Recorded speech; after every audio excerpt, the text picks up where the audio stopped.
This is KCBD News Channel 11 at 10. Good evening, and thank you for joining us. The KCBD Investigates team has learned that over the past 2 years, the Lubbock Animal Shelter has euthanized more than 16,000 animals. Now that's more than 20 animals every day. So how many animals is the shelter actually taking in every day, and what is the administration doing to lower the euthanasia number? Investigative reporter Shaley has the report. I just seen him outside, and he was getting attacked by another dog, so that's why I got him. Jackson Lehman says he found this little guy on the street in Slayton. So you have no idea who the owners are? I have no idea. It's the first time I've ever seen him. With no identification, Lehman decided to take the puppy here, to the Lubbock Animal Shelter. It's the first time Lehman's been here. Do you know that this is a kill shelter? I did not know that. Stray dogs like this one with no identification are kept for 3 business days. Animals with a collar or microchip are kept for 10. After that, staff determines if the animal is adoptable. If it's not, it's euthanized. Shannon Torres is an animal control officer who helps with intakes like this one. We processed the intake, basically putting the dog into the system. We did give the first round of shots. The puppy was covered in ticks, so I did go ahead and dip it for that. And then we put him in a secluded area to hopefully keep him healthy enough. Torres says if the dog is healthy and no one claims him during those 3 business days, he will be put up for adoption. This puppy is just one of dozens of dogs and cats that occupy the kennels at the city's shelter. We're overpopulated with what we got now as far as the strays that we're picking up, and then just adding to that problem by bringing in owner surrendered animals. The KCBD Investigates team requested data from the Lubbock Animal Shelter for 2016 and 2017. Last year, the Lubbock Animal Shelter received more than 9,300 animals and euthanized nearly 94% of them.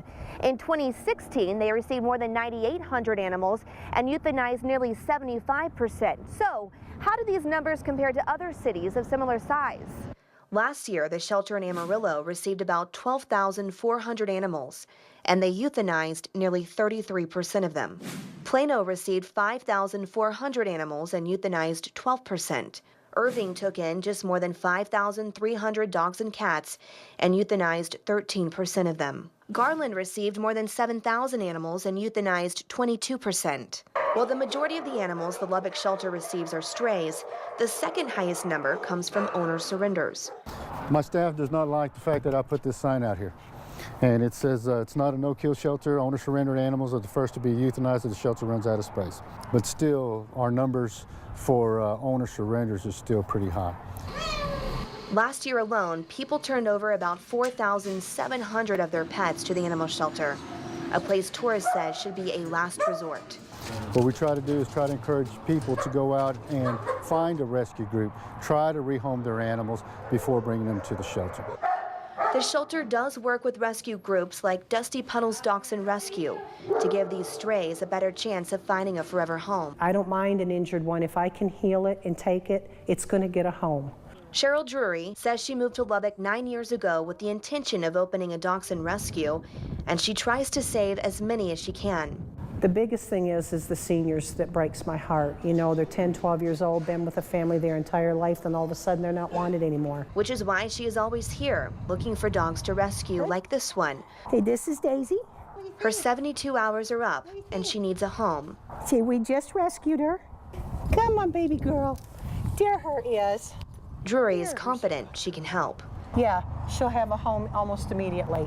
And while Daisy's kennel is now empty, there are still dozens of others that are at capacity. So what is the shelter doing about this high number? Torres says they're going to take intake photos of every dog and cat the shelter receives and then post those pictures to their website and on social media. They are also working to simplify their volunteer process and host more adoption events.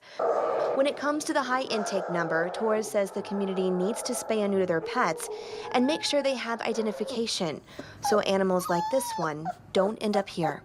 We have received questions about what happens to the animals after they are euthanized at the shelter. That information is available online in our web story on kcbd.com and on our KCBD mobile app. We do have good news this evening. We have followed up with the Lubbock Animal Shelter to find out what happened to this puppy. Brown Paws Rescue is now fostering the dog until they can find a permanent home for him. Karen and Abner. Thank you, Shaley.